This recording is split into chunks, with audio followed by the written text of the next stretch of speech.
Hello, I'm Aaron Potek. I'm the campus rabbi here at Northwestern.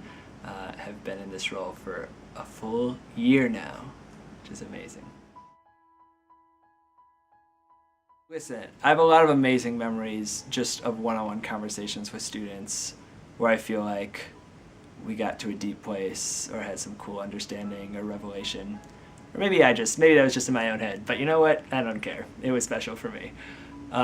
In terms of more group memories, I think this Sinai Slam that we just had for Shavuot was a very cool thing. We had like over 60 people packed into this room upstairs and had 8 student performers performing different stories about their lives and how it intersects with their Jewish identity and themes of Shavuot. It was a pretty wild thing. I was very happy about it, and it was a great example of the diversity of the student body and how much my job is reliant on student initiative and input and help. That was a very cool thing.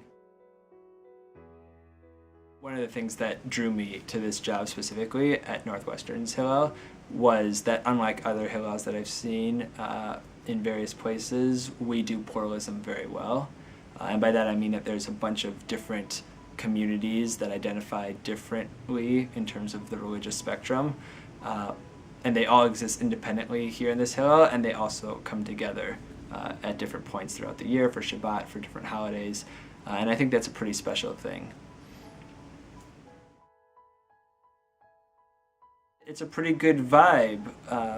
It's entirely student-run. Students welcome everyone. We sing Shalom Aleichem. We do the Kiddush, do the whole Hamotzi situation.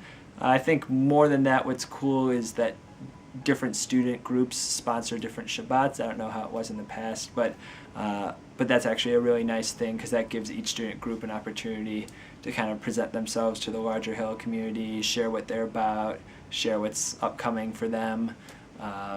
Amazingly, we just had a couple weeks ago, Zoos, which is our direct service group, brought in a bunch of senior citizens and we shared Shabbat dinner with them. It was really special. This year, with the help of Dina Gatoff, who was the head of religious life, we developed this idea called Rabbi Rant, which is where I go upstairs after dinner, usually dessert is there, and we get in a room and sit in a circle, me and a bunch of students. We've had anywhere from 10 to 25 students, and I just go on a rant about whatever topic I feel like, and then we have a discussion.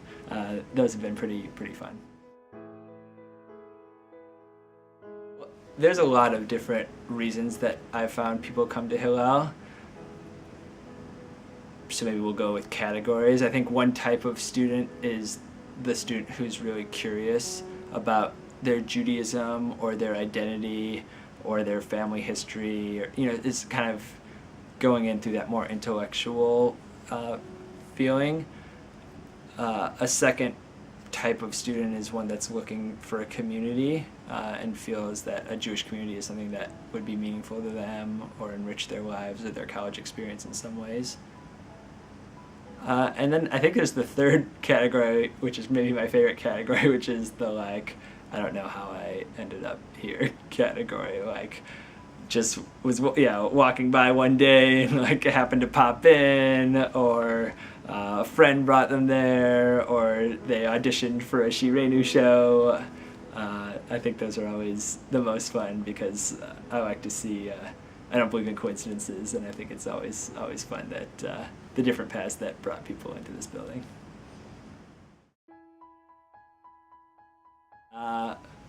I guess I'm trying to break some stereotypes about what a rabbi is. As in, unfortunately, I think rabbis are viewed as old, boring, out of touch. I like to hope that that's not me. I don't know that I have any secret formula to how I connect with students. I often think about just how lucky I am. My interests just match up really well with students. I love music and I love pop music. I'm so embarrassed. Students are making fun of me because they caught me dancing to Katy Perry earlier. So that's just a weird thing. I love comedy. I love TV. I love movies. So I think in some senses, kind of things that I always felt were flaws in my rabbinic persona. In other words, why wasn't I spending more time, studying Torah and less time watching movies? Here on campus is actually more of a strength in that I have things to talk about. But to be honest, I think more than interests and hobbies, I really think it's just I don't have any answers, and I really feel that way. And I think, unfortunately, a lot of rabbis feel that they have answers. And again, I think that attitude is good in some places and not good in some places. Sometimes I probably should have answers when I don't, but overall, big picture, I've found that students are not really looking for answers. They're looking for people to formulate questions with and process the answers with. So I think that probably helps, feeling like if you come to talk to me, I'm not going to tell you what to do, because I don't even know what I'm supposed to do, let alone what you're supposed to do. We have the best staff ever. I'm just so lucky and grateful every day that I get to work with the staff that I work with. We're bringing on 2 new people, I think, so that'll be exciting also, and probably change our staff dynamic. But we're all motivated and passionate about the work that we do.